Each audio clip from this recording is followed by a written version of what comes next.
April 9th, 2024, myself, Maureen Steele, and Ann Vandersteel all went into the state of Colorado to file a petition for redress of grievances. Tina Peters actually also signed this petition. In fact, she actually had exculpatory evidence related to the election fraud that was outlined in the petition that was not allowed to go into the court. The petition was not brought to the floor, and as a result, Tina Peters was unlawfully imprisoned. My father, Dale Richardson, was actually tortured in the state of Colorado to suppress his evidence of treason against the United States, which was based on improper engineering controls which allowed for the spread of the COVID-19 virus, which was likewise created at Wuhan by Peter Daszak and the EcoHealth Alliance with the pathogen, which were handed over to the Chinese by the Winnipeg Biolabs. This created the circumstances for widespread election fraud. My father Dale and I are friends of Tina Peters, who has been politically persecuted for standing up for the liberty of all Americans. And she, as a sister in Christ, has been persecuted like I have for standing up for the liberty of all people. In the state of Colorado, women and Christians are being persecuted on monumental levels, and I'm calling for everyone to stand up for Tina Peters in every way possible, including using the Karis Project action plan to compel the state government to put the petition for redress of grievance to the floor so that Tina Peters can petition before the state house that belongs to the people. And if Colorado continues to deny a Republican form of government, we will implore that Congress and President Donald J. Trump initiate Article 4, Section 4 of the United States Constitution, which guarantees a Republican form of government, to the states, and use that just power to intervene and provide what the Constitution has ordained. The time is upon us to come together and stand united as people, and let the world know that we stand together to preserve this perfect union for all Americans and our posterity. That is why, y'all already know, I'm going to leave you with my favorite quote. The greatest want of the world is the want of men. Men who cannot be bought or sold. Men who in their inmost souls are true and honest. Men who do not fear to call sin by its right name. Men whose conscience is as true to duty as needle to the pole. Men who will stand for the right, though the heavens may fall. Ciao, guys. Hello, everybody, and welcome to the Karis Project podcast. Today we have with us Latesha Howard, a California child advocate after, I guess, a horrific situation with her children. And obviously we have our guest host here, Stephanie Henson. Hey. So we are going to have you introduce yourself to our audience here, Latesha. Hi, my name is Latesha Howard. Can you tell us a little bit about yourself and, like, what do you want your audience to know? What's going on with your situation? Well, my children were removed by Children and Family Services in April of 2023 in retaliation for me advocating for educational services for the children. They had various disabilities, and because I advocated for the education services, the school district and their staff continuously called Children and Family Services until the children were removed from my care so that they could start removing education services. Whoa, hold on a second. You wanted educational services that the school should have provided for your children. Yes. And they called Child Protective Services. Yes, they continuously from December 2019 to April 2023, there were about 30 calls to CFS, and they were all from the school district and their staff, the teachers. What was their reasoning behind them calling? Like, what did they give you, like, any paperwork that says what the reasons were of them calling to? Sometimes I got paperwork, like there was a call made because I refused to sign an IEP. Some of them were neglect, but each time the social workers came out, I knew exactly who had called because there was an incident that may had happened, prior to that, like an advocating incident that happened before that. So, maybe I had got into like an issue with the teacher or somebody. So I knew exactly who called every time the social workers came out. And the social workers would be like, oh, well, we can't tell you who called. I'm like, you don't have to tell me who called. I'll tell you who called. And I was right every single time. Just a question, because some of our audience are Canadian. What's an IEP? Oh, it's an individual education plan for special needs children. Oh, okay. Just so that you know. So And you said you didn't sign that, right? You said you wouldn't sign that, the IEP? Well, some of them were signed, but most of them were not signed. And then that was the problem. There were lawsuits that were filed against the school district. And again, they would retaliate by calling CFS. There were complaints made to the California Department of Education, and then that would follow up by a call to CPS or CFS, excuse me. So anything like I filed complaints with the board of supervisors, with the principal, like I tried to follow the chain of command and no one would do anything. So also in retaliation, the school, they were abusing the children. So like they were doing things like putting them in, it's like it's kind of like a restraint hold, but it's supposed to apply pressure and then it's supposed to calm the child down. But they were using them to harm the children. Like they would come home and they would say, oh, today I was squeezed so tight that my ribs hurt. Oh, okay, just hold on a second. Okay, just let me get this. So you filed a lawsuit against the school division, correct? Yes. Because they wouldn't provide the services that your children should have. Yes. So then when you filed the lawsuit, which is your right to do so if they're not doing something and that they are supposed to be providing, they then start calling child and family services, child protective services on your children. And then on top of that, they're now physically assaulting them. The children, yes. Yeah, yes. They're assaulting children. Yes. So they're retaliating against your children and punishing them by calling child protective services and then beating them. I mean, correct. Yes, locking them in bathrooms for their behaviors. And then when I called it in, like I called CFS and they were like, we don't handle matters outside of the home. So then I called the police, they sent the school police out, and then the school police determined that because there wasn't a lock on the bathroom door, the child was not locked in the bathroom, but the child is autistic, so it doesn't matter if the door was locked or not.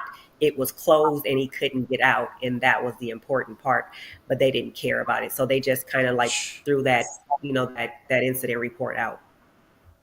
Wow. That's disgusting. So I don't even, I'm even at a loss for words. Like, this is disgusting. So who was doing this? Is it more than one person? Like, oh yeah, it's again, it started in 2019. The oldest child had an aide for about like 6 months, and I think when the stuff started happening, she actually quit. She left, like no word, no 2 weeks notice, no nothing. She quit. Like, so I assumed she didn't want to be a part of what was going on. So then he was assigned another set of aides, and it just continued. Just different incidents. Okay. Okay. Sorry. I just want to get this. Okay. So how long is it? Like how long is it when you first started to try to ask for the educational assistance that your children need until you filed the lawsuit? How long of a period of a time was that? I'd say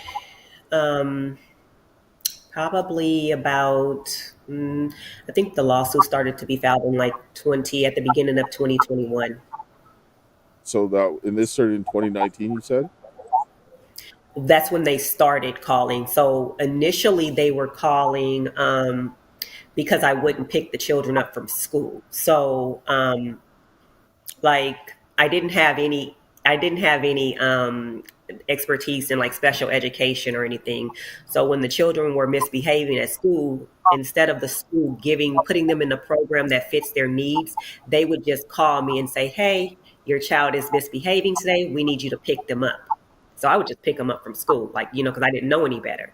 But then I started to do research, in special education. And then what I learned was I wasn't supposed to be picking them up from school because it was the school's job to provide a program to fit their needs so that they're not misbehaving.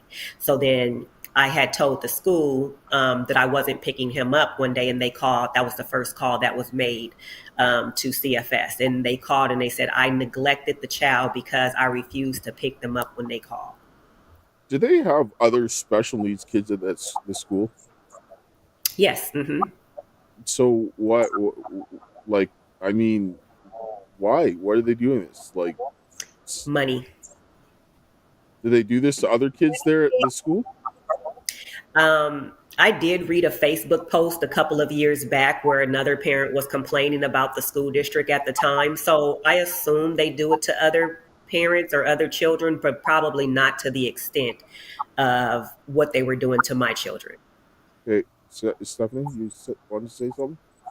Well, I was just gonna say we kind of have the same issue up here. I know that I've had another mom up in Minnesota have the same issues where her child is autistic and she had to sue the school, and it was like the schools. I don't know what's going on with the communication or what exactly is happening in these schools, but I think the schools don't they get paid per child that's there, right? Especially if they're special needs or Mm-hmm. I mean, yeah, they get paid extra. Yeah, and then there were like days where like, the children would come home and like, oh, the aide did this to me. And then I would contact the district and I would say, my child is not going back to school until you find them another set of aides because the aide has done A, B, or C to them. And then I started getting notices from the school district saying that if I don't send my children back to school, I would be fined. So, and I'm like, the truancy. Uh-huh. Yeah. Yes. So crazy because I feel like honestly we should all just. I mean, I homeschool my daughter because I went to the school and I saw the abuse by teachers when I went there. I'm 33 years old, and I grew up in Minnesota, and I saw at multiple schools I went to, elementary school and Rosemont High School. There are bullies. These teachers are bullies to regular students as well, and like our children are being abused at these schools. And we really don't know what's happening. So it's like we should have a choice to send them to school. This whole truancy thing is a violation of our human rights. You know? Yes. One of the things that I'm thinking of, they said they want to force your kid to come back to the school. But they're probably getting money for that student but they're not providing the services. Correct. So my question is, I would ask for those financial records. Where's that money going? Right? Because if you pull your kid out of the school, then they don't get the money. Yes, every day that, the child misses, they miss money, correct. Mm-hmm. I mean, where are your kids at right now? Right now, they are in the care of children and family services. So are they in a foster care system right now, or are they with a loved one? Yeah. I mean, how does the system down there? They are not. They're actually split up because the oldest, they're failing to meet the children's sensory needs, which are causing extreme behaviors, and they're like tossing them into psych wards for autistic behaviors because they have no foster home to place him in. They were sleeping in the CFS office for a while. Like they're just like tossing them any and everywhere. Yeah. So, and then because of my advocacy, like they're refusing to give them back. Like the removal was orchestrated by the district. And what happened was when my children were originally removed from my care, they started illegally removing the children's services. And then so I still kept filing complaints. Like they took away their communication devices. They changed their transportation. They told the middle child that she didn't need her communication device anymore because she could talk. So, they just started taking away the services. They were taking advantage of the fact that the children were removed and I couldn't advocate because they weren't actually in my care. So when I started filing the complaints, even after they were removed, they started working with the social workers to get my education rights removed. So then I couldn't say anything. So then in August of last year, they had a secret hearing. They didn't tell me, they didn't tell my attorney, and they petitioned for my education rights to be removed. And the judge approved the motion to have my education rights removed. What is that? And So now our education rights, does that mean that you have the rights to like choose their education? Is that what they removed from you, or signing IEPs, attending their IEP meetings, like they can't make any changes to their IEPs without my consent. But now that they've removed the education rights, I don't have any rights to attend any IEP meetings anymore. They don't communicate with me about the education services. But I know for a fact that as of now, the oldest child, he's attending what they called home hospice. And because the district doesn't want to deal with his behaviors, he's going to school 1 hour per day, just 1 hour per day. And so all of his services are gone. Okay, so let me get this straight. So you go there, you're fighting here for 2 years to get the proper supports for your children that they're supposed to be getting, the school is getting money for. Then you file a lawsuit. They start assaulting your children and creating more problems. When is it that they call CPS and them take your child? Well, they had called them continuously from 2019 to 2023. They were removed in April of 2023. when is the last time you had to see your kids? Like, do you get visitation with them, or how often do you get to communicate with them on the phone, or how is your communication with your children right now? As of December 7th of last year, I've been getting consistent visits. But prior to that, they wouldn't allow me to visit because the children were telling me that they were being abused in the foster homes. So they blocked me from having the court-ordered visits. They wouldn't allow me because I was making complaints to again, the board of supervisors, to the ombudsman. And I was submitting complaints like, hey, my children are saying that they're being abused. They're saying these things are happening. And like the oldest, he had stitches in his eye. The social workers don't know where the stitches came from. When I tried to contact... Wait a second. How do you mean they don't know where the stitches came from? If they had to take him to a hospital. Well, so now, and that was my concern. So now the social workers are supposed to do monthly visits. Every 30 days, they're supposed to see these children. So the incident with his eye happened in May. When I contacted the social worker in June with the picture of his eye, she had no idea that his eye had been busted or that he had the stitches in his eye. Who has your children? Where's your children, like, when this happened? Group homes. Okay, so the group home must have a record of taking him to the hospital, and the hospital in that area near that group home must have a record of him being brought in. Yeah, the incident. Yeah. Right. Okay. So I had attempted to call Medi-Cal to try to get those records, but the social worker had contacted Medi-Cal and told them not to give me any information. So they had blocked me from getting any of the children's information. Did you go And they're your kids. They're still legally your kids, They're right? mine. Yes. Did you go to the police? The police is not helping. The police work with the hospitals. That's the problem. Is that it's a whole system. This is a whole system of human trafficking. When it comes, I call them the Nazis. I compare it to Nazi America because when you look at the way the cops treat us, you look at the way the hospitals treat us. I had a very traumatic birthing experience in the hospital, and they wouldn't let me leave when I wanted to leave. And so it's like when you see it's a whole hostage, they're stealing your kids away. Everything they're doing is very scary, actually. Yes, this is not uncommon because with my oldest daughter, when Child and Family Services in Manitoba took my daughter, they were molesting her and they put her on supervised visit so she wouldn't talk. And they do this kind of filth because of this. And they took all of my parental rights away. I ended up fighting them and getting it back, and I got full custody.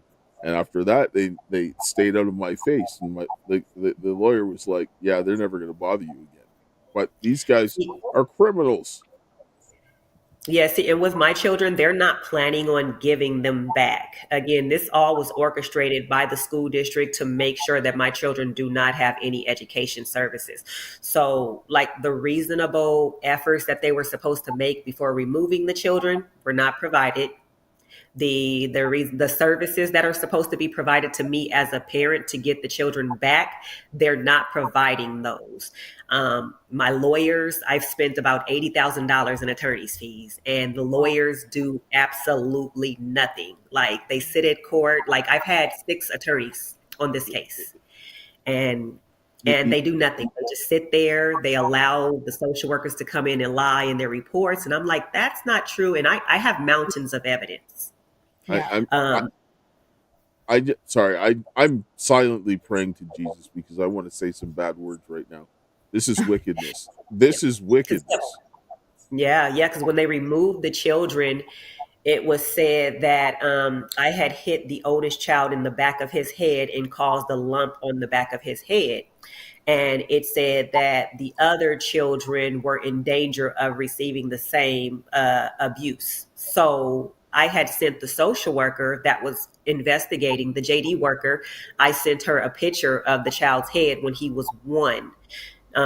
So I was like, you guys are talking about this bump on the back of his head because he has a hook head. So he has a funny shaped head. So I'm like, you guys are talking about this lump here. I was like, he was born with that. So this is a picture of him at 1, and you're looking at that same lump now, and he's 9. So I had all of the evidence. The initial social worker that had the children removed, he lied to the courts. He said that I wouldn't speak to him. I wouldn't allow him to speak to the children. He said that I used my security gates and my cameras to keep him out. So I submitted the social worker 2 months of phone records. And I'm like, well, who am I talking to then? I'm like, this is his number. And of course, this is his phone number because you're in the same office. And I'm like, okay, on this day, I talked to him for 12 minutes. On this day, I talked to him for 7 minutes. And like, if I'm being uncooperative, what am I doing on the phone with him for 12 minutes saying no, no, no for 12 minutes? Like Well, we're not only actually having. Go ahead. Not only that, you're right as a human to not have to. But I don't know why we're being forced to communicate with these people. Like you are not my God. You are not. You know what I mean? You're not in control of me. So I don't understand why we are being forced to even allow them into our homes, or why we're being forced to talk to them. It's intimidation. It's 100% intimidation. But my thing was I had done nothing wrong. So if I could prove that I'd done nothing wrong, I'm thinking that I would get rid of them because I've never had any dealings with CPS until this situation. So again, I just assumed that I would just prove to them that the allegations were false and then just be done with it. But then they took all of the information that I gave them, the assessments for the children, and everything, and they started using that against me. So they learned that, okay, the children have disabilities. Okay, so let's keep questioning them until they say what we want them to say. I talked to the social worker. I said, on an average, how many times do you guys interview the average child? She's like, 2 times because we don't want to confuse them. My children with disabilities were interviewed 7 times. 7 times. Okay, so you go ahead. You go ahead. You file a lawsuit. Then they continue to retaliate. There were several lawsuits. There wasn't just one. So they actually got. Okay, so at what point after the first lawsuit did the child family service or child protective services remove the children from your care? From the first lawsuit? Yeah. Now, are you asking about the removal or the calls that were being made? No, the removal. Like when they came and said, "Okay, we're taking your kids away." From the first lawsuit? Yeah. How far? A year. Did you file other lawsuits? But did you file another lawsuit in that period or no? Well, they started off as complaints. That's what it started off as complaints, and that's what triggered them to start calling CFS. So when they weren't doing anything with the complaints, then they turned into lawsuits. So I sued them about, I'd say, 4 or 5 times. And what happened in court with those lawsuits? Well, it was just for education services. It's kind of hard to find attorneys who will handle a tort claim, which is like the claim for financial compensation. Yeah. Those attorneys are kind of hard to find. So the attorneys that I had were education attorneys, and they were just suing for education services that had not been provided for the children in the past. Yes. And did you win those cases? Oh, yes. Yeah. They were every single time they were required to provide additional services to the children.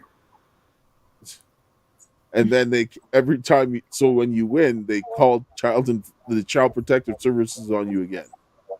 And they keep on filing. So what they would do is we would either come to an agreement as far as the lawsuit goes, or we would win. So there were services that they were supposed to provide. So they would start off providing the services. Once they felt like the lawyers were gone, it's like, okay, the coast is clear.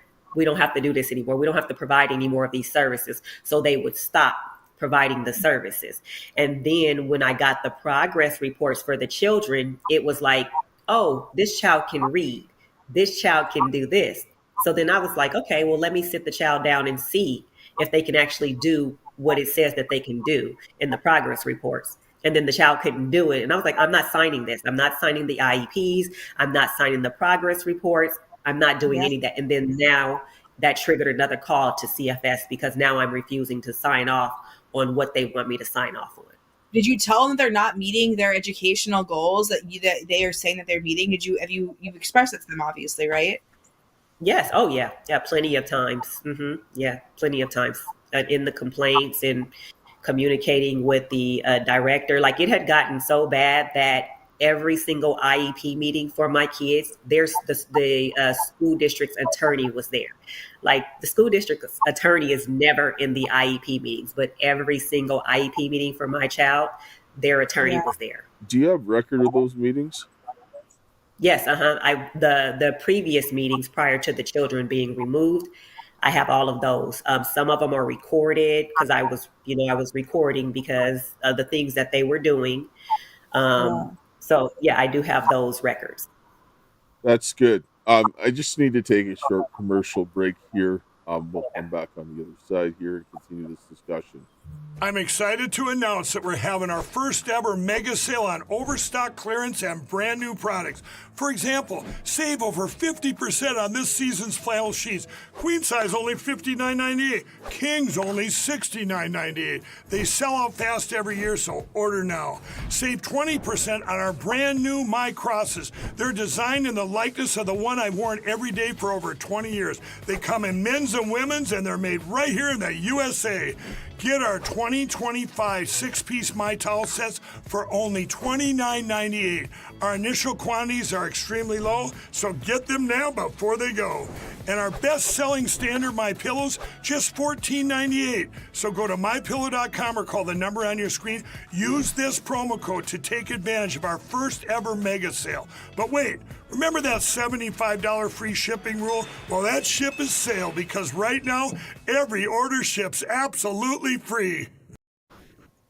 Yeah, so if you need My Pillow, you can call the number there on 800-845-2942 and use promo code Karis, or go to mypillow.com/Karis. Get yourself a pillow. And some of the other good stuff that's there. This, is absolutely out of control. Yes. Something very bad is going on there, because you come in, you have a lawyer present in all of these meetings. You're not consistently not providing the services, and you have the times and dates that they would call that they were calling the child protective services on you. Yes. And you have, I'm sure you have track of all the things that happen, because I'm sure you're going to see a repeating pattern of when they call the child and family services to whenever you took an action that pissed them off, right? Oh, yeah. I make sure I keep all the documentation. I have everything. So you went to the police, and the police won't help you? The police would not help. Again, they determined that because there wasn't a lock on the door, the child could not have been locked in the bathroom. And it was crazy because he had two aides at the time. The aides both had different stories. And it was like, that doesn't tell you that someone's lying. One of the Yeah.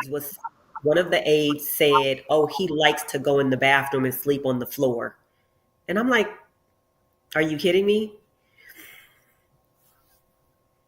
So And then what would the other aide say? The other aide was saying that he's never locked in the bathroom. And then the first aide was just like, "Oh, well, yeah, he likes to go sleep on the floor." And I'm like, well, if I had him sleeping on the floor, I'm pretty sure CFS would come out and do an investigation. Yeah. so you have people that are lying.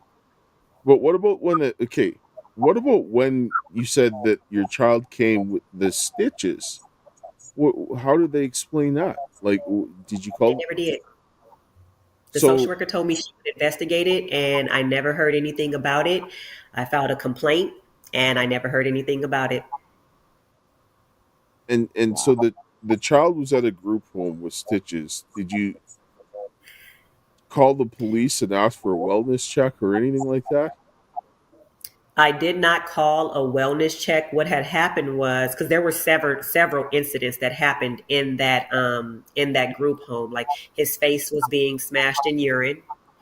Yeah, they were locking him in bedrooms. Why? Why did they say that? So again, he's autistic. When he left my home, he wasn't potty trained, so he was wearing diapers. So I can only assume that they probably didn't have him in diapers, and he would be sitting watching TV or something. He soiled himself, and he said that two men and one lady grabbed his. Well, he said the two men grabbed his hands and his feet, and the lady pushed his head in his urine.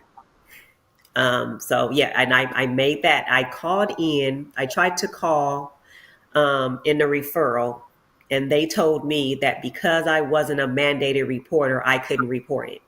So at the time, I even had a parent partner that had worked for the CFS office. She tried to call it in, and they told her because she didn't have the names of the individuals that she couldn't call it in. So they stopped us from calling it in. Oh my gosh. And this was like a line that they put out. I mean, like this was like to call and complain for the Child Protective Services. What? Well, you call it the referrals of child abuse. So yeah, because he had also been almost killed from a drug overdose of medication that wasn't prescribed to him. So yeah, at that group home. Yes. What did they give to him? Haldol. They gave him So Haldol. His words were very, very slurred. And we took him to the hospital 24 hours after getting his placement removed. So he woke up that morning and his words were still slurred. So he was taken to urgent care. They did a urine test on him, and the doctor was like, "I'm surprised he's still alive." He was like, Haldol, he was like, it's meant to calm you down, make you fall asleep, and then your heart stops. Oh my gosh. So there was large amounts of Haldol in his system, and the doctor was like, he's not even prescribed this medicine. And I still have the urine tests. Were you there when you were at the hospital when this happened? No, his uncle had taken him to the hospital at that time, but I do have the test results from the urine test. So they were at the group home, and they drugged him. Yes. Did you report that? So how did your uncle, like, how does his uncle, how did he get there to be?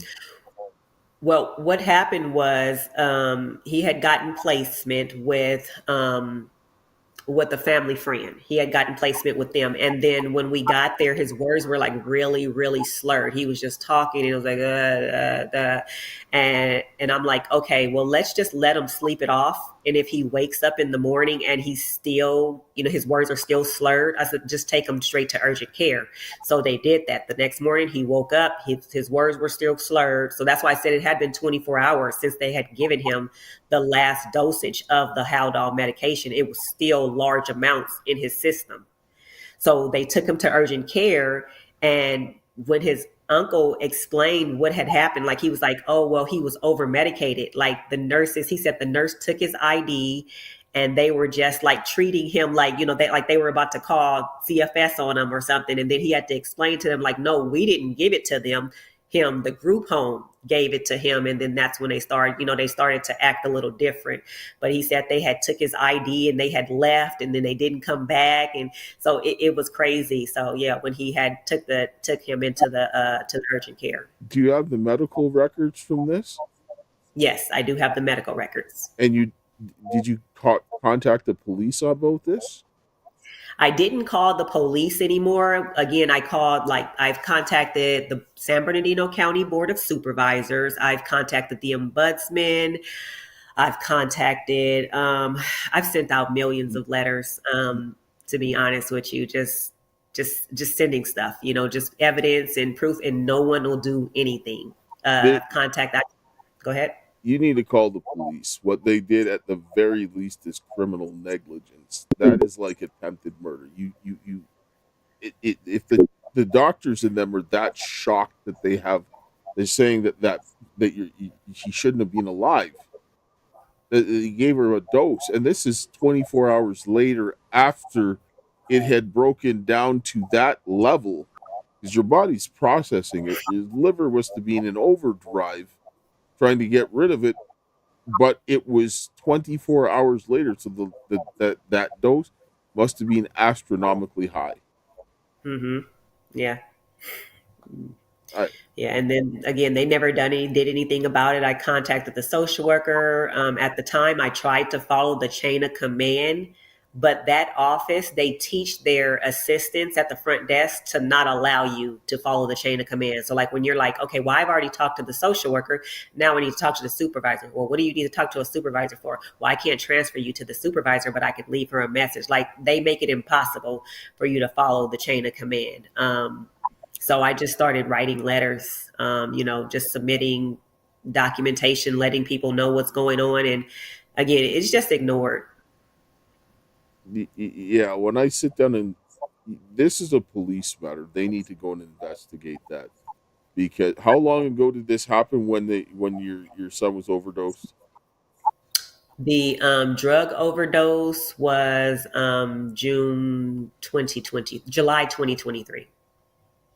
I would go to the police. That should never happen. That is absolutely disgusting. So then what happens after this? Like you said in the hospital that they were like kind of panicking and so forth with this whole situation. Once uncle explained what had happened, like, oh no, we didn't give him the medication. The group home gave him the medication. Like their attitudes kind of changed. It was like different. So they had given him back his ID, but prior to that, they had just taken it, and they were gone for a while. So, but they gave it back to him, and then they just started, they sent him in the room with the doctor, and he explained to the doctor what had happened. Again, they took the test, and then they gave us the results. I don't know why they didn't call the police. The hospital should have called the police. And I think they were going to do that when they thought he had given them the medicine. But once they found out the group home had did it, I don't think they cared too much about it after that. Well, Yeah. It doesn't matter. Like, if they were going to call the police for that and the group home gave him that drugs and he was never prescribed it, there was no doctor's prescription? No. So how did they give it to him? Was it orally? Was it by injection? How? Well, so initially when he was removed from my home, he was on Haldol. But because of his behaviors, now again, he's autistic, and I explained to the social workers, I'm like, if you make sure that his sensory needs are being met, then you won't have these extreme behaviors. But they just didn't know what to do. They weren't prepared. They didn't care. They were like, we're going to take these kids, and they didn't prepare themselves for the removal. No one was experienced in working with children with disabilities, with autism, any of that. And they were just winging it. My children were running out of the CFS office. like all kinds of things were going on while the kids were there. So they just weren't safe. And then, I mean, when they went to court, it was like, oh, the children's needs are being met. And I'm like, are they? But again, my attorney's not saying anything. I'm not allowed to say anything. And it's like, are you not going to say anything? So they just allowed it to happen. These attorneys are criminals. I feel like there's a lot of attorneys that will tell you to plead guilty and you shouldn't. You know, and I'm actually, I'm a journalist, so I'm investigating a case up here in Minnesota with the corruption in our courts. And it's what I'm seeing and what they're allowed to get away with and what they're allowed to do is very concerning to me as an American, because, I mean, for me, I'm having my First Amendment rights trampled upon and through the courts. My right to freedom of speech to report a crime on social media, I am being told I'm not allowed to do this, talk about a certain individual. So it's like, I didn't realize how bad our system here in America was. I'm in Minnesota and you're in California. And there's another mom in Florida right now experiencing the same thing where it's like she doesn't want the hospital on her medical, or she doesn't want her kid had an adverse reaction to medication. That it's the Florida, it's like this California one, but it's the Florida. I think it's, what is yours called? Yours called CFS in San Bernardino County. Yes. Okay, so there's another one in Florida where they actually took her kids away as well because she didn't like the medical plan that they were on because of adverse reactions to the medications in the past. And she's also had her kids taken away from her through the courts and all that other stuff because of, I mean, this is child trafficking. They are stealing people's kids away, and they're better. Yes, these judges are allowing it. It's a child trafficking system. I told the judge, I said my children are being harmed, and in their custody. And he looked at county counsel and he was like, will you make sure that they investigate it? And she said, yes. I'm like, so they get to investigate themselves? Like, make it make sense. So, of course, all of that was just swept under the rug because they're investigating themselves. And, they had just been being abused and no one was caring. And those concerns were communicated to the judge multiple times. That's like going to into court against the guy who robbed you and he's the judge, right? Yes, right. Like, are you going to convict yourself? No. And this is this is so insane what the government has done in order to make sure that you get deprived of rights. Like, you have to go to the people who are abusing you to say, please stop abusing me and convict yourself. Of course they're not going to do that. And then and what they're trying to force me to do right now is to admit to the allegations. And I'm telling them I'm not willing to admit to the allegations. So they had signed me up for counseling sessions. What allegations? And I did 8. What allegations? The hitting him in the head. They had said that I wasn't feeding the children. So I sent them months of, of grocery list, of my shopping list. Because I shop at Walmart.com and I'm like, well, who's eating these chicken nuggets? Who's eating this cereal? Who's eating like these little oranges, like the stuff that kids eat? And I'm like, who's eating all of this stuff? Because I'm not eating it. So those were the allegations. And they were like, well, if you admit to the allegations, we'll give you your kids back. And I'm like, I'm not doing that. Like, I cook for my children every single day. And then I go to the store and I buy them snacks to go to school because the school was treating them like animals. The school was like, well, I'll give you this if you do this. I said, don't do my children like that. I said, don't give my kids anything and I will send them to school with snacks every day. I don't want you to give them anything other than breakfast or lunch. So I'm doing extra stuff. But what had happened was I learned later on that for the oldest child's interview, the social worker told him that he would give him McDonald's. So I had later learned that, and then the social worker interviewed the child and he was like, the social worker tricked me. And she was like, well, how did he trick you? He was like, he made me think that something was going to happen and it didn't. So they had already knew that he had lied when he was interviewed by the social worker, but they didn't care. So when they figured out we made a mistake, oh my God, we've made a mistake. So they started interviewing the children again. And it was like, okay, so So I just want to be clear. The allegation that they said that you were hitting him, is that because of the mark in your child's head that you said he was born with? Yeah, that was the reason for the imminent danger, the immediate removal. They claimed that that lump on the back of his head was the reason for the immediate removal. Now, when they took him to the hospital that night for that bump on the head, the medical record says that there was no swelling. He did not complain of any pain, and they did a CT scan that came back normal. So they had already knew that that wasn't an injury. But again, at that point, they were like, oh my God, we've messed up. We got to cover our tracks. And then they started interviewing the kids again. Right. Yeah. So then when they started interviewing them, they started giving them candy and they started giving them snacks and stuff for their interviews. So now it's like, oh yeah, she does that. And then they were like, we get whooped with a belt all the time. And then none of the kids could describe the belt. And I'm like, but if they get whooped with a belt, wouldn't they be able to describe the belt? Like, make it make sense. Like, none of it is making any sense. And then their story started to change. How old are your kids now or at the time of removal? At the time that this happened, they were interviewing them. How old were your kids at the time? At the time of removal, the oldest was 9, the middle child was 7, and the baby was 5. So here's what I found with the baby. What? Sorry, go ahead. They had asked her, do you know the difference between a difference and a lie? And she was like, I don't know. And they interviewed her anyway.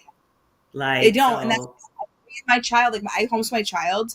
And I've been learning a lot about psychology by doing that, because she'll tell me things and I can tell when she's lying, but I give her that space, and they make up stories sometimes. Like, oh, so-and-so did this to me. And I know that's not true. You know what I mean? Like, I was there, this is the way it happened. Like, but they'll hear something from somebody else and they'll make something up. And these, I feel like the way what they do these interviews is they word it in a way where the kids do. They just start like thinking that they have to say things about their mom or whatever else. And it's like things that are, it's not out of fear. It's out of whatever reason they're doing it. Kids do it for whatever reason. Oh. Who was present when those children were being interviewed? The social worker was there, and that's the JD social worker. So the initial social worker that got the children removed, after he gets the children removed, it goes to a JD social worker, which she investigates the allegations. JD is what? I forgot what it was called. I forgot what it stands for. I forgot what it stands for. So if your children were like picked up for committing a crime, they couldn't be interviewed by a police officer by themselves.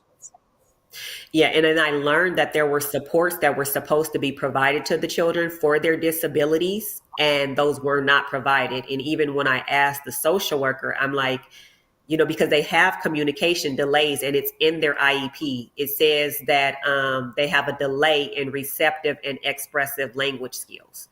That's exactly how it's worded in their IEP. So I was like, what about if we get them, assessed by a licensed psychologist? And of course she ignored that, that request, but they were supposed to have those supports during the interviews. I found out at later, and that was denied. I'm gonna. One of the reasons why I'm getting very angry when I'm listening to this is because of this reason.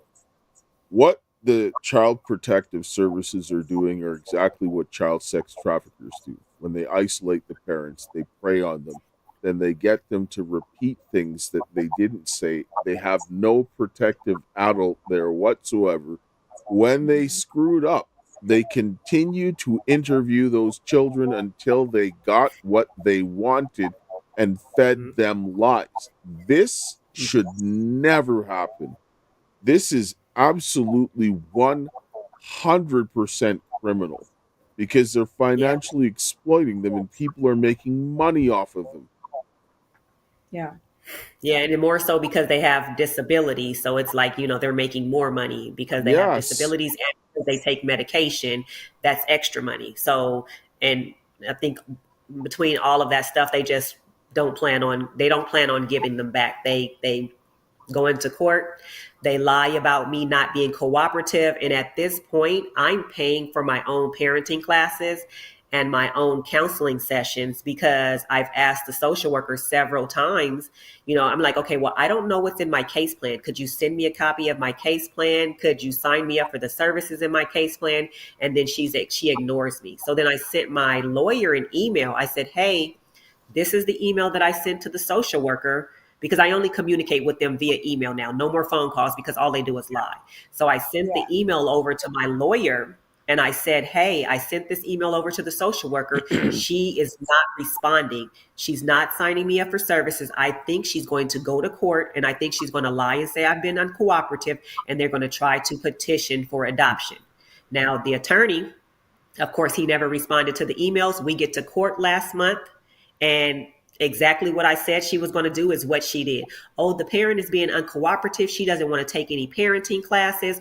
But what she didn't know is I had already signed myself up for parenting classes and counseling sessions, and I had already been paying for them. So I was like, oh no, I have these certificates for the parenting classes, and these are the counselors. So when they tried to petition for adoption, the judge was like, well, why don't we just give the parent another 90 days to see if she can complete her sessions? I'm just going to, we're okay.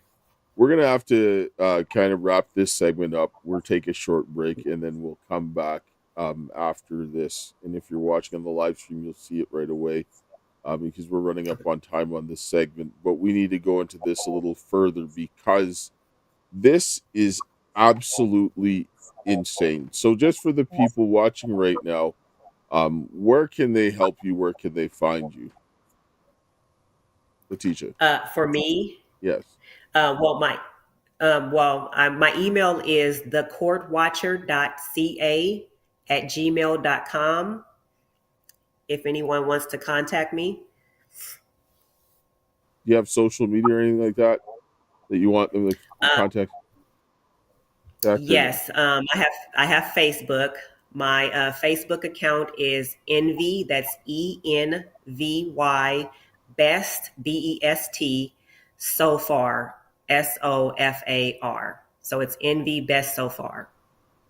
All right. I mean, this is one of the worst things I've heard, and the kids are disabled. They're extremely vulnerable, and they are taking advantage of them. I mean, and ignoring their request to go home. They keep asking to go home, and they won't. They're ignoring them.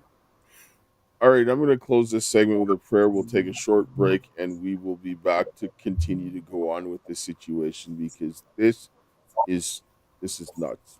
Okay, I'll close with a prayer here. Heavenly Father, Lord, we thank you for this day. We thank you for your love, grace, and mercy, and watch over Latesha and her children. And you see, Lord, the wickedness that is going on. And I place this case before you that they can get the help that they need. And Lord, help the men and the women to come and stand up against this evil because, Lord, you see the wicked evil that is being done to these children and get them home that they would be safe with their mother. And Lord, all the other children that are suffering in this matter, help them that they would get home to their parents and get some protection from this wickedness is my prayer in Jesus' name. Amen. Amen. Stephanie, you want to have any final thoughts before we go to the next segment? I mean, I have a lot to say, but I'm just going to end with, I am so sorry that you're going through this, and I'm learning more and more about our system, and it makes me want to fight more. This is something that I have been wanting to do, is to fight for the children. So let's get this stuff exposed and figure out how we can shut these people down with what they're doing.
Hey everybody, Keisha here. So today I want to talk to you a little bit real quick about Tina Peters' case.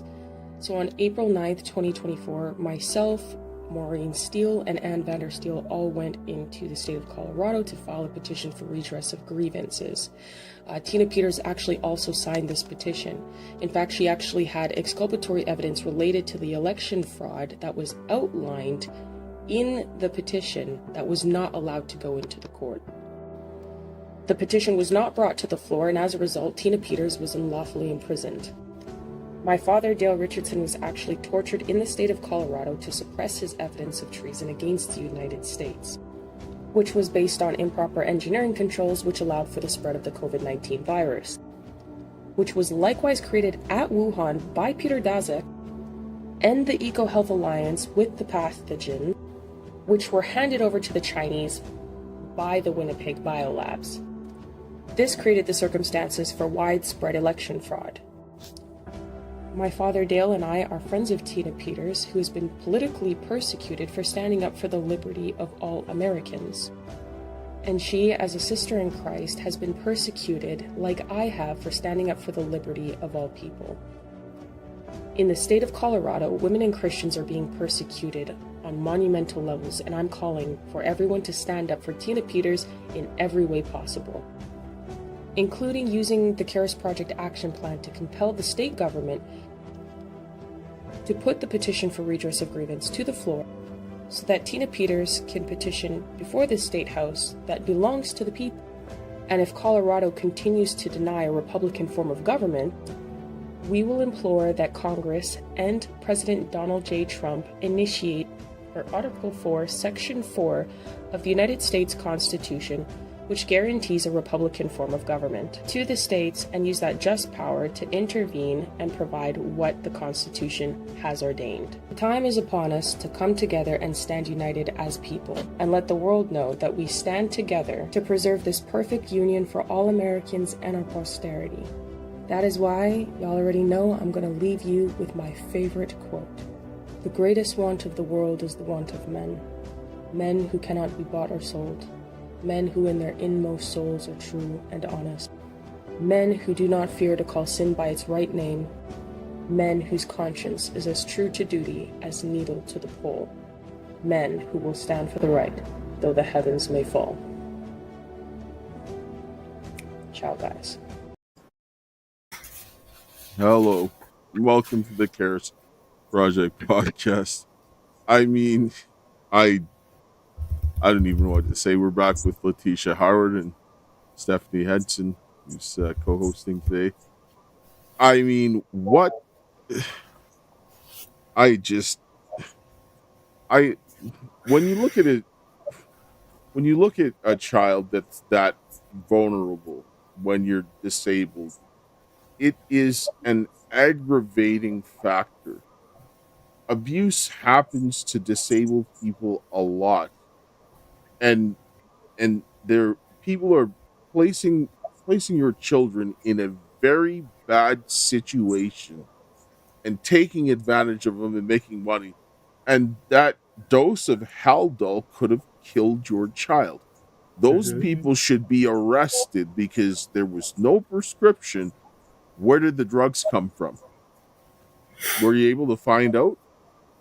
Well, so when he left my custody, he was actually taking Haldol, but because of his behaviors, they changed the medicine. So what they did was when they changed the medicine, they still had medicine left over. So they were still giving him what was prescribed, and they were giving him the Haldol. So they don't even know if those medications were supposed to be mixed together, but they were trying to give him as much medication to sedate him as they possibly could.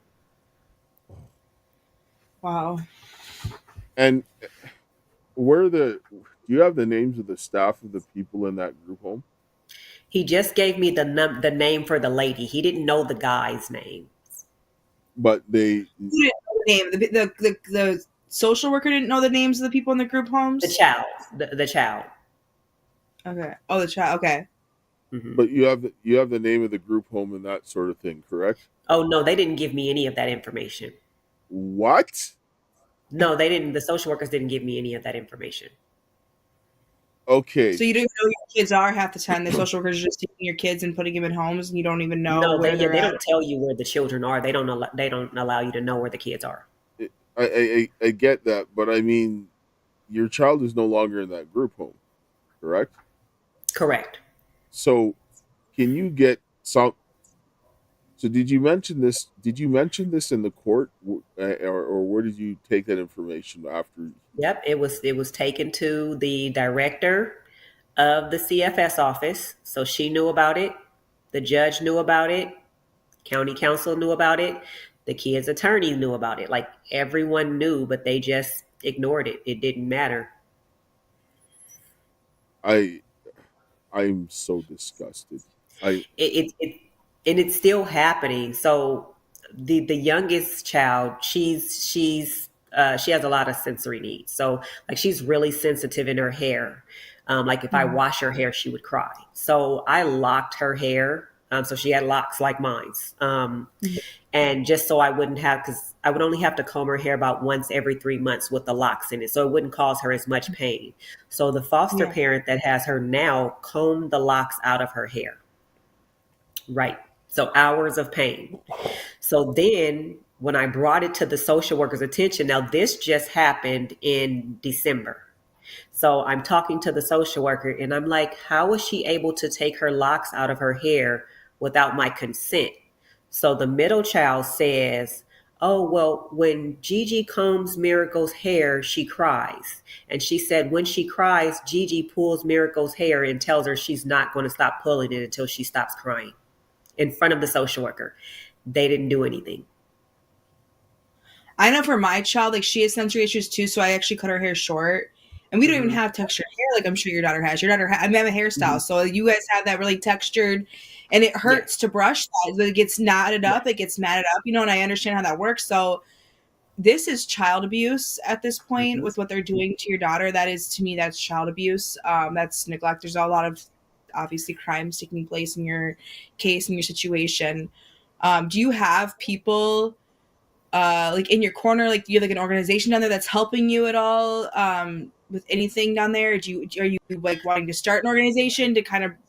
I don't even know. Like, I don't even know what we do because again, we're here in Minnesota. I'm looking to start in an organization because the problem is I never had the resources to be able to fight the situation, like whether it was the education situation or CFS. So I feel like if parents have that education, they won't have to deal with what I had to deal with. So that's the goal in me, trying to start the organization to help families in the community. Okay. Yeah. I mean, okay, so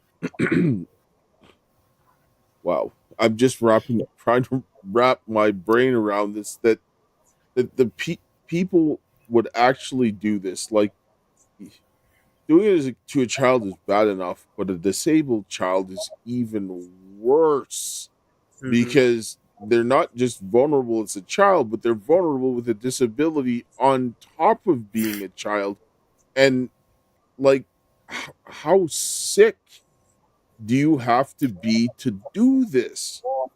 And exactly. And nobody is doing anything. They're standing there watching child abuse there. And so what? Okay. So what allegations? They said that you abused your child. What allegations? When did they say this happened? They didn't. Okay, so it says in the report, it says each child has a profound level of autism, so it's hard for them to communicate. But it says, but the oldest child was able to, be interviewed. So, and again, that was the child that he had offered the McDonald's to for the interview. So that child thought that he was going to receive something for his story. And then when he didn't get that, he was angry. So then he started to act out as well because he didn't get his McDonald's. So they bribed the child with something and then they gave him nothing. That is so disgusting. So yeah, and then he, because he was like, because I had told him, and the children they lie all the time. For the middle child, she had an aide. On the first day at work with the middle child, she was warned by the teacher to never be alone with the child because she lies a lot. And I even explained that to the social worker. I was like, she tells stories for attention. I was like, you should contact her, her aide. You should talk to her aide, and her aide will let you know, like, she lies a lot just for no reason. And she doesn't and they said, well, we asked the children if they understood the difference between the truth and the lie, and they said yes. And I was like, well, while you asked them if they understood the difference, you didn't ask them if they understood the consequences of lying. And they don't understand the consequences, because the social worker asked each child, do you know why you're here today? They said no. They don't even understand. And then they just keep asking to go home. We want to go home. Well, they do. They want their mom. That's how kids are. They want their mother, and that's the best place to put them. But even if, and I'm not, this is just an if, even if you did hit them or you were abusive, at the end of the day, the mom is always the best option for the child, because the abuse they are receiving from somebody else who does not have patience for them is way worse than the mother who that's that forgiveness. That's just natural. They're messing with nature at this point. Like I tell people, you can't pay someone to love your child. You just can't, right? Like, this is why we have parents, because you have a natural, under normal circumstances, you should have a natural love for your child, and so forth. And so even when a child is not in the best situation with parents, there's something wrong, they should give them the services to help get them where they need to be, because a lot of parents, they don't want to be terrible to their children. They have issues that they're working through or whatever, and if they get the help, they'll be fine. But they didn't offer you services. I actually talked to some women in West Virginia. They had a group there, and they were saying something like 88% of the people did not get their child returned, and like 85% of them did not get services. So when you realize that this is a long-standing statistic, that 83% of people, their kids are taken from child protective services, they have no reason whatsoever to take those children, and then 85% of them don't receive services, and 88% of the children never get returned to their parents. You can see that they are setting things up for failure. Right. That's because there is an incentive to adopt our children, but there's no incentive to reunify. Yeah. So even though reunification is the goal, it's the constitutional right is the goal, but because there's an incentive for them to adopt, that's their go-to every single time. They're going to adopt, and they're not going to reunify. You see, the kids, in my case with my oldest daughter in Child and Family Services, they had the same thing. And I went through, like in Canada, we have a charter. It's part of our constitution. And so I actually went through on the Constitution how they broke down and violated. This was over 20 years ago. I went to the media. I went to the elected officials. Like, these guys knew me by first name basis, and I would not relent. And when I sent this final letter, it was 15 pages. It showed how they broke down and violated their own laws and in relation to the charter. And then sent it out to the media. I sent it out to the elected officials. I sent it out to like 8 different entities, and they all knew who got it. And by the time I got home, I got a call back, and they reversed their position because they were going to go ahead and put my daughter with her maternal grandmother, who gave away all her children, that at one point just came drunk and started having sex in front of everybody when trying to put the kid to bed. Right. And just this kind of stuff, and had abusive people and all this kind of nonsense. And I remember getting to court, and I said, over my dead body, and I just went and did this. But now that was me. This is now like cancer. That was like stage 1 cancer. This is now stage 4 cancer, because this is a well-oiled machine where they're using a system to traffic children and they're Mhm. benefiting financially. They're not going to give the kid back because they're going to make money off it. Mhm. Can I give my theory on what I personally have been witnessing and seeing? You guys, I don't know how you guys feel about vaccines Go at ahead. all, but I do notice that vaccines are causing autism. I've seen it in people. People have cured their kids of autism by putting on a strict diet. California passed their laws that in order to not vaccinate, you have to have a medical exemption, which is why a lot of people left California because they didn't want to vaccinate their kids because they've done their research on what's happening. They contain neurotoxins in the vaccines that they're injecting into your bloodstream, and it's penetrating the blood-brain barrier, which is causing autism, Alzheimer's. I mean, there's a bunch of side effects that are listed on these inserts, and the vaccine inserts. And so I feel like this is definitely, I don't know if it's like a purpose thing or if we're just doing what we're told like the Nazis did or what's happening, but these kids are receiving these vaccinations. They're becoming autistic. You have multiple kids now being diagnosed with autism in multiple families. And then they are under the state's care because up here I have a friend, same thing, her son's an adult and he's a ward of the state, but she gets paid by the state to take care of her son. And then they choose his medication lists. Which come in, and then that comes from a certain company, and that's the medications he's on. But what if those medications are making him worse? You know what I mean? So what I see happening with our medical institutions and how it's coincides with our court systems and the school systems and everything else, it's very concerning to me what I'm witnessing and seeing taking place around me. And I feel for you. Your kids are going through it. It's just I can't believe that how bad it's getting. I already saw it a few years ago, but now just seeing how much it's actually affecting real humans here in America. I mean, again, this sounds a lot like when you look up what happened in Nazi Germany, how they were able to get away with it.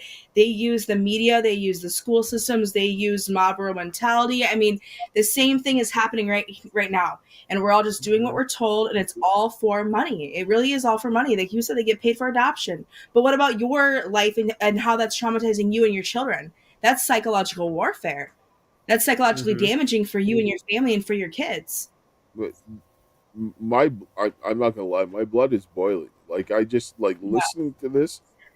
I don't know how anybody can sit there. Like the people that are doing this, I don't understand how in their mindset that they could do this and think that this is acceptable. Like this is a child. This is not only just a child, but this is a disabled child that's even These are more children. vulnerable. Like children that are even more vulnerable than regular children. And you can sit down and do this? This is disgusting. Like these people Yeah. don't need prison, the maximum punishment permissible by law. Like maximum punishment. Yes, This, it's just like medical neglect. Like the baby, she has braces for her feet because she has cerebral palsy as well. And when she left my house, she had the braces on. When I see her now, she doesn't have the braces on, and there was like no medical clearance to take them away or anything. They just like, because when she wears them, you have to buy some shoes for them, and the shoes are very expensive. But because the foster parents don't want to buy those shoes, they don't make sure that she has the braces on. So she's not even wearing her medical braces. so where so are they all in this with the same foster parents? Or did they split No, they're them? not. The girls, there's two girls and one boy. The two girls are together, and then the boy is by himself. So they split up the kids. They have the girls in foster care. How long ago did they take away the braces? And when did they split the kids up? They split them up in November of last year. So they were together. Were they in foster care together, or were they in group homes together? How did that work? So initially, when they took them from me, they were actually sleeping at the CFS office for a couple of days. So then because of the behaviors, the social worker saw the behaviors, no one would take the children together. So they were all split up at that time. And then the girls were placed in a foster home. And then Aaron has been placed in like group homes and psych wards. So it's like, okay, when the foster parents are like, we don't want to deal with him, find somewhere else to put him, and the social workers don't have anywhere to put him, the judge will sign a court order placing him in a psych ward temporarily until they could find placement. You don't. and they've done it 3 times. You don't want them in a psych ward. I'll tell you that right now. The worst. Right, but even evils- that, like, so when I went to go visit him, the director of the hospital was angry with me. Like, she had a nasty attitude. She's like, why is he here? And I'm like, I don't know. The social workers put him here. And then her attitude towards me changed because she thought that I had placed him there because I didn't want to deal with his behaviors. But when I told her the social workers placed him there, she was like, he doesn't belong here. She was like, we're only seeing autistic behavior and we don't specialize in that. And I was like, well, why don't you just send him back? She was like, we can't. We have a judge's order. So the judge forced them to keep him for 3 weeks. What's the judge's for Judge Stephen A. Mapes, Is he the one? San Bernardino County Juvenile Dependency Court. Is he the one that keeps signing these orders, or do they have different judges to do it? Yep. And I filed a judicial complaint, and they said they couldn't find any misconduct. Of course they don't. I mean, I had judges that were concealing treason and child trafficking and rape, concealing rape, and they didn't find that the judge was doing anything. Like, I mean, they could conceal murder, genocide. They'll be like, no, we didn't find any misconduct. Yeah. And the same thing with the state bar. I filed several complaints against all of the attorneys, and I submitted evidence, emails telling them, hey, my children are being abused. I need you to file this motion. I even wrote up a couple of motions myself for the attorney to submit. And he's just refusing to submit the motions. I think it was like in October, I submitted a motion. Is this your current lawyer won't do this? My current lawyer, yes. So what happened was in October, I submitted a motion to have him relieved as my counsel. And the judge told me no, he denied the request. He said, I don't think it's in the children's best interest. Yeah. He said, so what they're trying to do is they're trying to continue to withhold the evidence. They know that I have the evidence to get the case dismissed. So they can control my attorney, but they can't control me. So they won't allow me to represent myself. They have to, don't they? They'll do all kinds of shady things. We'll talk after this, but I know what needs to be done with this. What these guys are doing, they are trying to destroy you financially, and they're going to draw this out. They want to make sure that you cannot resist. I watch this happening over and over and over again. I talked to a guy, his divorce went on for like 12 or 14 years. It's still going on, right? Like, I mean, people with child protective services. One woman that I just talked to, she's gone. They put her in jail, right? They made a fake failure to appear, and she's in jail. Went to jail, and they were saying all this kind of nonsense. Another woman in the family court, haven't lived in a state for a long time. Next thing she knows, well, guess what? You missed court, and now we're arresting you. What do you mean missed court? What court case, right? Like. So these are the kinds of things that happen. And then there's another woman in California. She ended up trying to protect her kid from sexual abuse, and she ended up in jail without warrant for 9 months. No warrant. Yeah. And when you brought up the financial part, they tried to use that. So the school district called the social worker, and they're like, the parent is trying to force us to diagnose her children with autism to fund her lifestyle. Now, all of this is in the social worker's notes because the social worker was taking notes, right? So she said she's trying to force us to diagnose her children with autism, even though they don't have it. And she made like several, she was like, we need you to attend an IEP meeting to control the parent. These are her exact words. To control the parent. She was like, because whenever we say something to her, she sues us. Okay. But didn't you have a doctor that diagnosed your children with autism previously? A licensed psychologist, and I told the social worker that, and they have the assessments. So do you have copies of the assessment? Excuse me? You still have copies of the assessment? Oh, yeah, I have copies of the assessments. The assessments that's part of the evidence that was supplied to the court. But the problem is I can't get anybody to present it to the courts. So the initial JD worker, she was actually on my side. She submitted all the evidence. She did everything that she needed to do. She was the one that noted in the report that the school district was being retaliative in calling CFS. But what they did was, because they couldn't get her to lie, they fired her. So she got fired. So then they put another social worker on the case, and he had no problem with lying. So, and then that's when it just started to continue, because she was trying to get my kids back. Like, I have several messages from her, like, we're trying to get you your kids back. We're in agreement that your children belong home with you. And so, because again, I had provided her with all of the evidence. It's like, okay, well, if he said this, here's the proof to dispute the allegation. So, yeah, but she got fired. So it was like, yeah, we're not giving her back those kids. So, and that was just that. This is insane. Like, this is absolutely insane that this is where what your tax dollars are doing. Like, you're in the state of California. This is what your tax dollars are doing, because this is a criminal cartel acting like a judicial system. This is organized crime. There's nothing else that you can call this, because they're shutting out evidence. They're trying to drain you financially. Everybody's profiting it. They're getting state money. They're trying to intimidate and coerce you in using your children, torturing both you and your children, using the color of law or color of authority to do this. These guys need the maximum amount of punishment, because this is not what the system is designed to do. It's not. This is heartbreaking.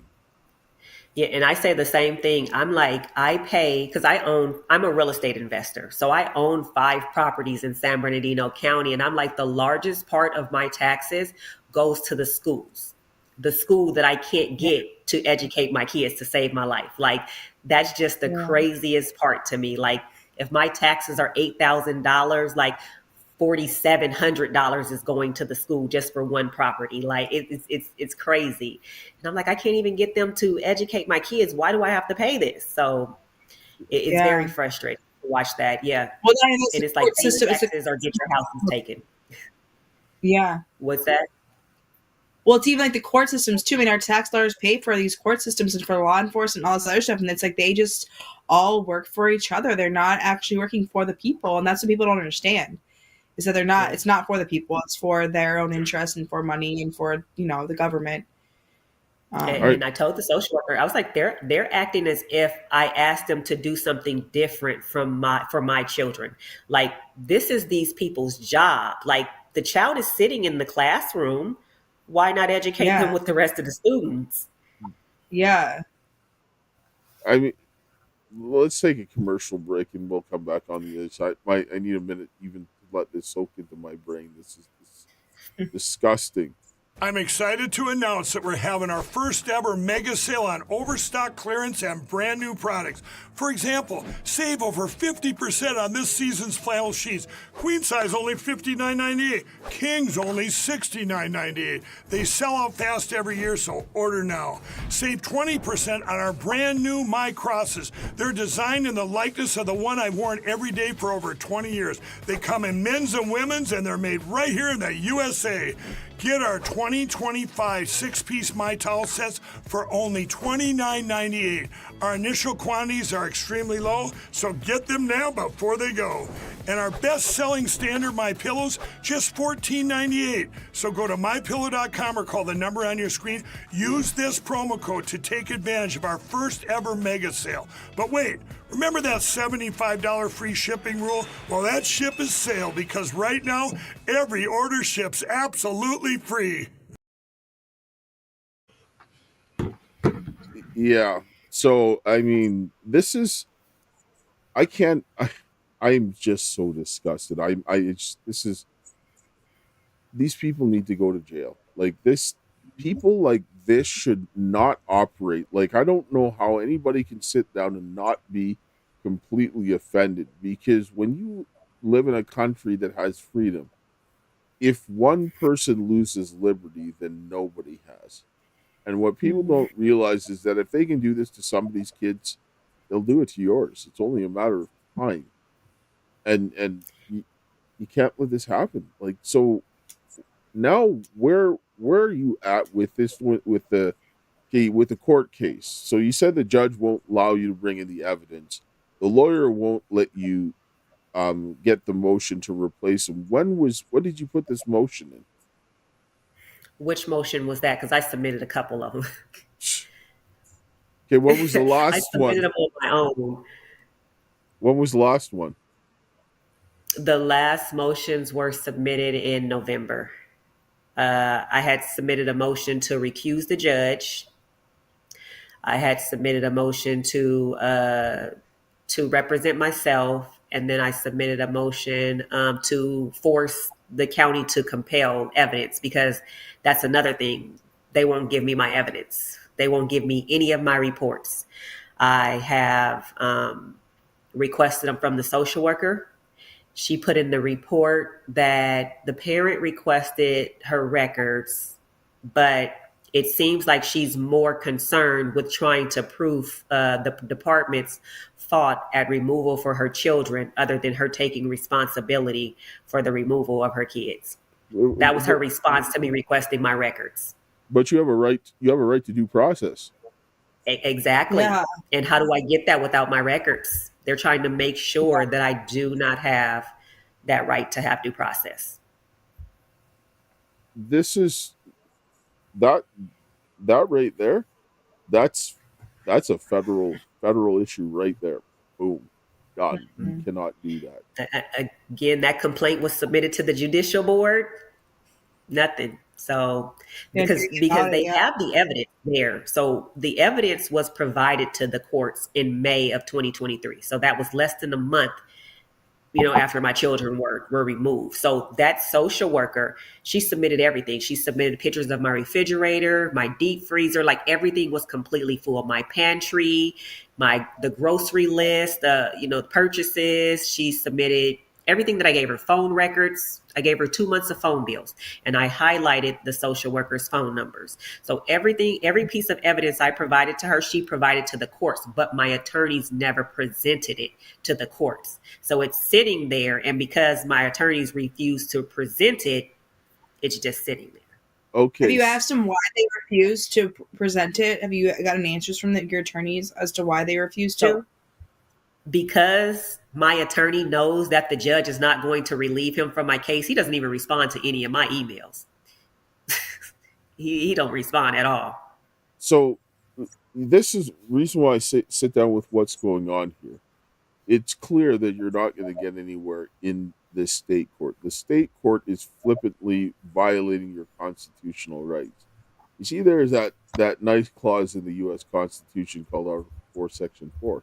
That guarantees that you're going to get a Republican form of government in the states. When this type of thing is happening, you're not getting a Republican form of government. This is where you need to go to the federal court, and you need to go in and go after them in federal court, because you are not getting. Courts are supposed to have.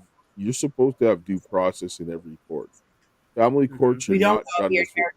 Well, this is why they use the state courts to do this.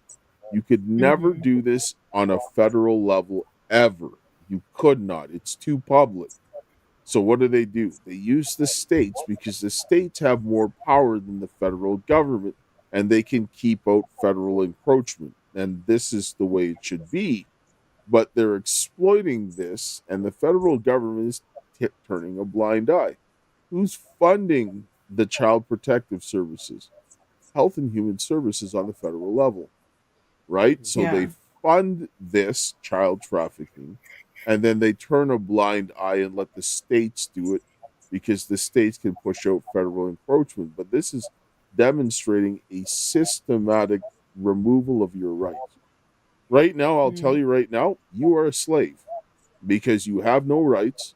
They have your children, and you're going to do anything that you can to get your children. And when they take your children in the courts like this, family courts, they've made you a slave, because a parent will do anything to get their children back. And they will. I watched listen to people talking about they sell their house, people are homeless, they're all of these things because they're taking away their children because the parent knows that I can't replace my child. I can replace money, but I cannot replace my child. And Yeah. this is gross evil. You need to go. I can connect you with someone that does this kind of stuff, but you need to go and you need to bring the hammer down. There's a few other things.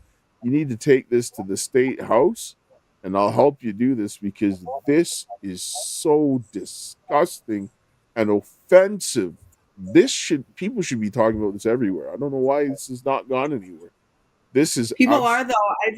People are trying to talk about it because again, I've been hearing more and more stories now about this kind of stuff happening. I mean, your case is not the only one.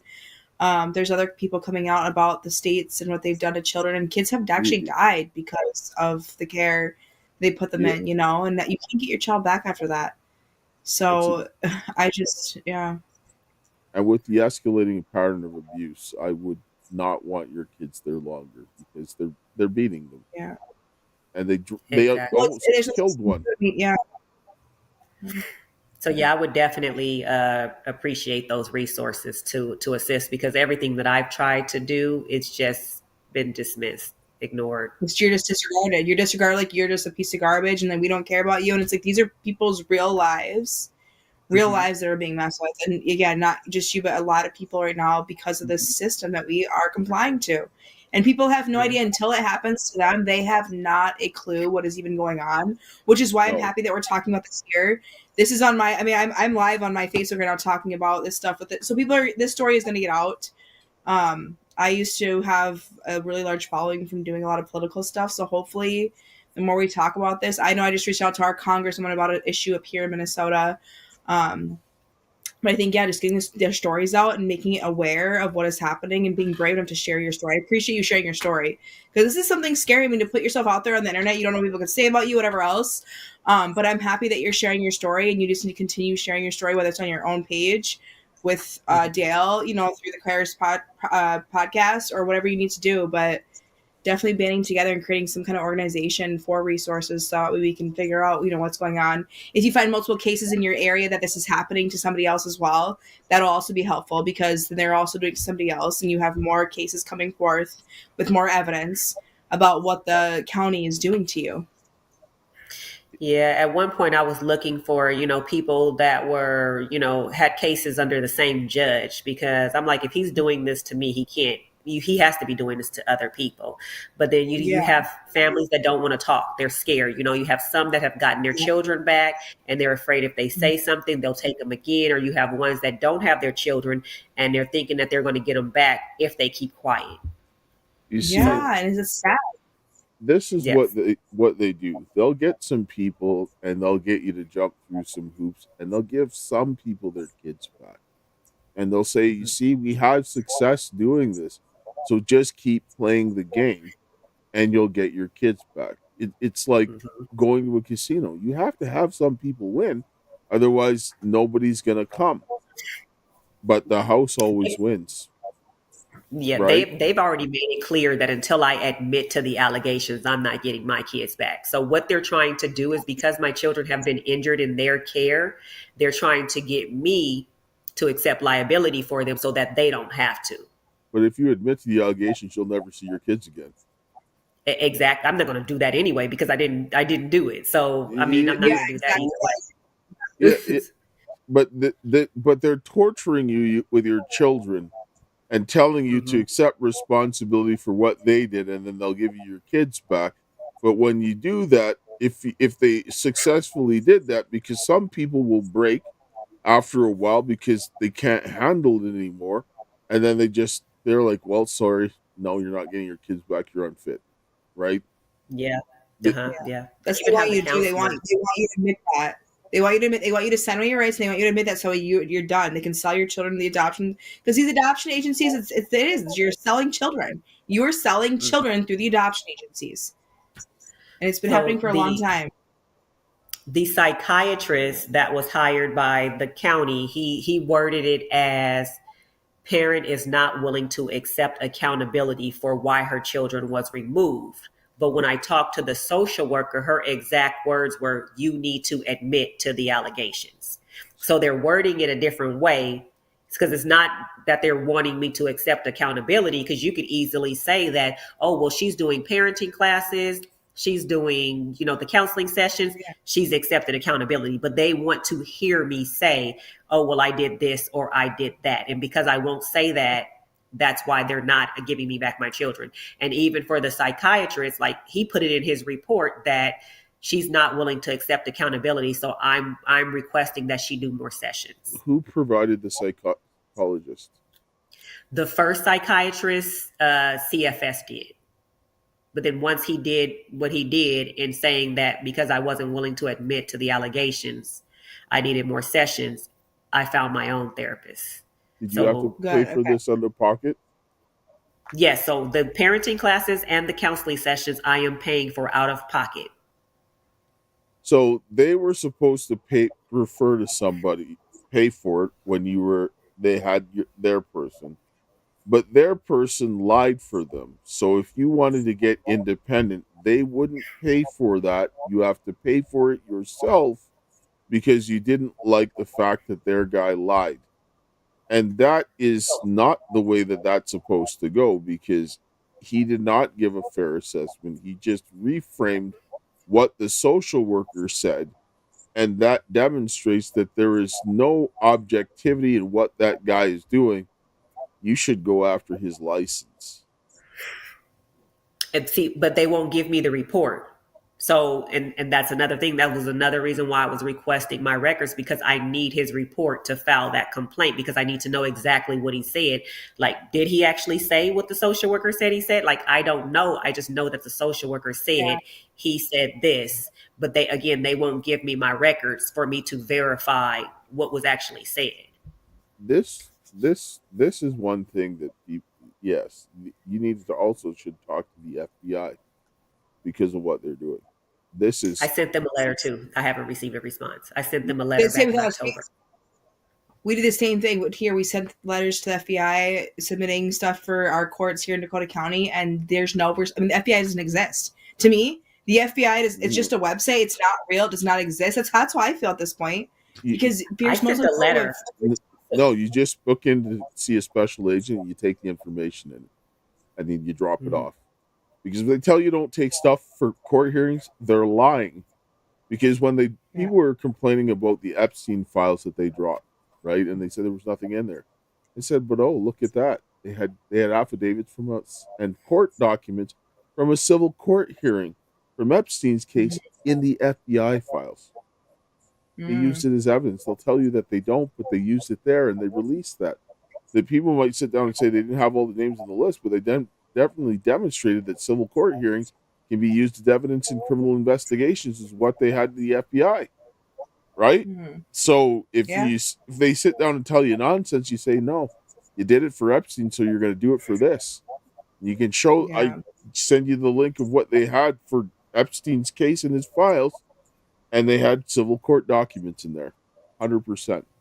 And so because I've been tracking what they were doing inside the courts, the judges, and the actions of the judges, and demonstrated a pattern of corruption. This is one of the reasons why people come after me, because I've been compiling cases from different jurisdictions in Canada, United States, state level, federal level, family court. Like, I've been up to the Supreme Court of Canada, United States a bunch of times, close to 20 times between the two countries. And so, and I've took other people's cases, like John Thaler from Arizona, who the cartel took his kid through the family court after he outed them, right, and exposed their corruption. And all of these people, like, they're putting Child Protective Services are putting children with convicted pedophiles and all these types of things. So when you see this pattern of events and a demonstrable pattern of corruption, the only thing that you can conclude is that there's organized crime, because it's impossible to happen to all of these people that have absolutely no connection to each other, but they're being targeted in the same exact manner. That's collaboration. It's an organization, right? And so what you're seeing here, it's organized crime. That's 100%.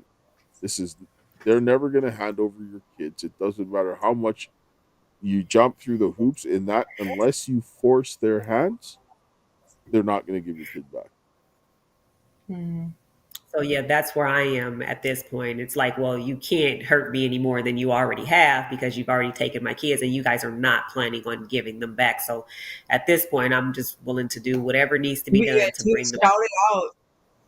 Yeah. Yeah, we'll talk after the show is done, and I'll tell you what you need to do, because this is so disgusting, and I keep seeing this over and over and over again.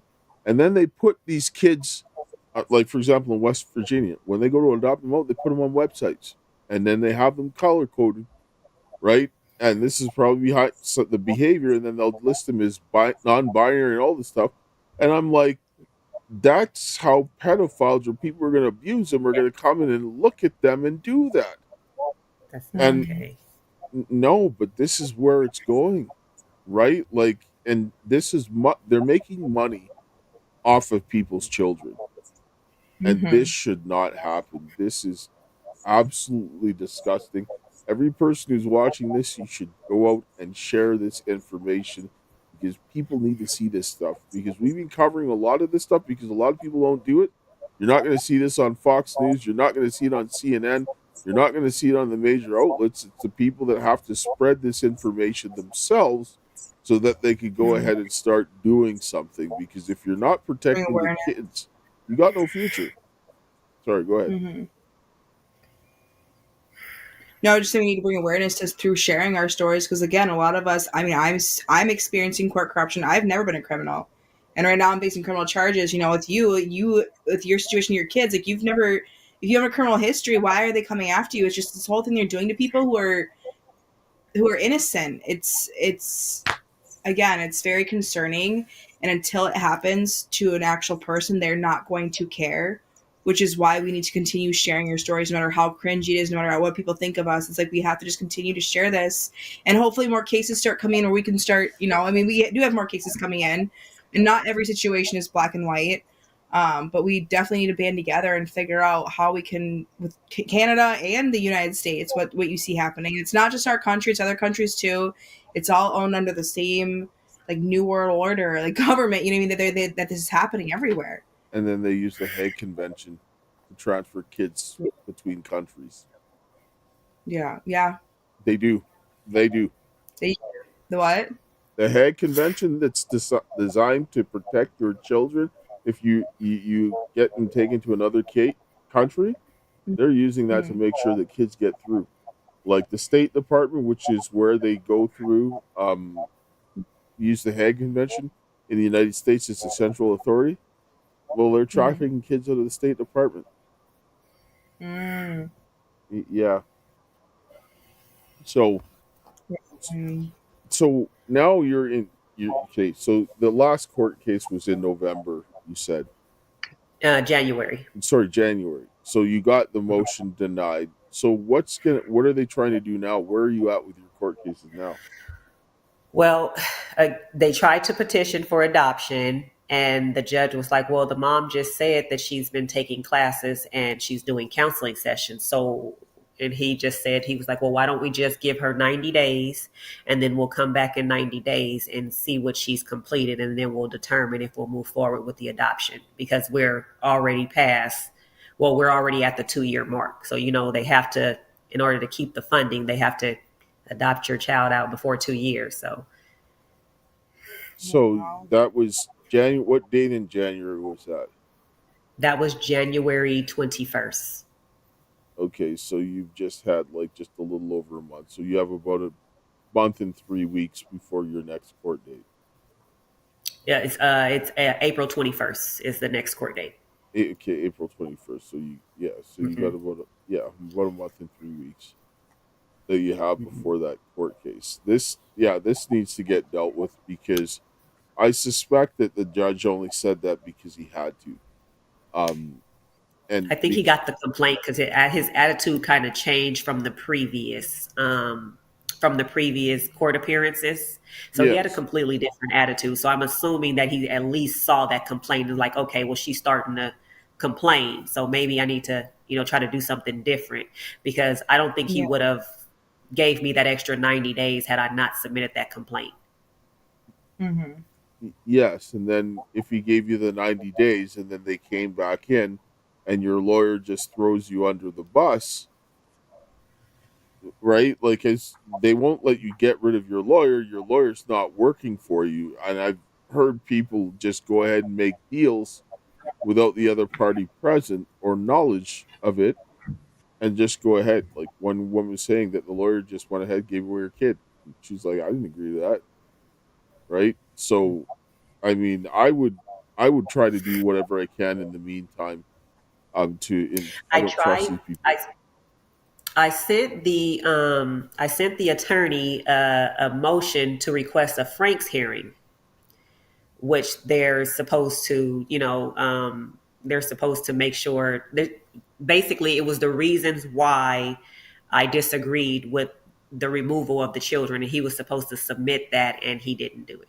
That was done. I sent that to him on February 4th. And again, he never responded to the email. And of course, he hasn't filed the motion because I haven't heard anything. So he just ignores my emails. He doesn't plan on doing anything.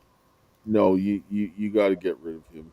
Yeah, we're running up here on time here. So before we close down here, just what do you want to say to people? How can people help you? Like, this is just another blatant example of like complete corruption. But what do you want to say to people before we close this down? I'd say knowledge is power. And I just don't feel like I would be in this situation had I known more about what my rights were at that time. I trusted the agency and they abused that. So I'd say, research and the knowledge is your best friend. Yeah, we do need to really make sure that we're aware and know your rights. Most people think that, if you just do what's right, then you're going to get through, and then you realize that's not the case, right? You think that, I'll just prove my case, I don't have anything to hide, and then they just come and take what you have. It's nothing but it's gangsterism, nothing else other than that. So I'll close here with a prayer again, and I'll give you some closing thoughts there, Stephanie. Okay. All right. Heavenly Father, Lord, we thank you for this day. We thank you for your love, grace, and mercy. And Lord, watch over Latesha and her situation and her children. And Lord, bless them and help them that they would be safe and get out of this bad situation. And all the mothers and fathers that are standing up for the rights of their children, strengthen them and help that the men and women would come together, and everyone would come together to protect the children from this wickedness that we're seeing here, is my prayer. In Jesus' name, amen. Amen. I just want to say, Latesha, I'm praying for you. I'm sending you good vibes. I can't even imagine as a mom what you are going through right now. This is another calling out for people to start homeschooling and to stop asking the county questions. We as moms should know best how to raise our kids, and what they need for education and everything else, that we should stop asking the state for permission to raise our kids the way we want to raise our kids. And we need to, again, band together and share our stories so we can come together and have the resources for each other to know what to do in these situations. So I appreciate you, again, sharing your story tonight and being vulnerable with us and letting us know, and everyone else who's watching, what's going on in San Bernardino, California, or in Victorville, California. So thank you. Yeah. All right. And thank you guys all for coming. We'll speak to you guys after. But the viewers, we'll see you again. And share this out, because this is important information. If you can't stand up for the children, you can't stand up for anything else. And for my dearest Karis, until we meet again, my little one, and we will. Okay.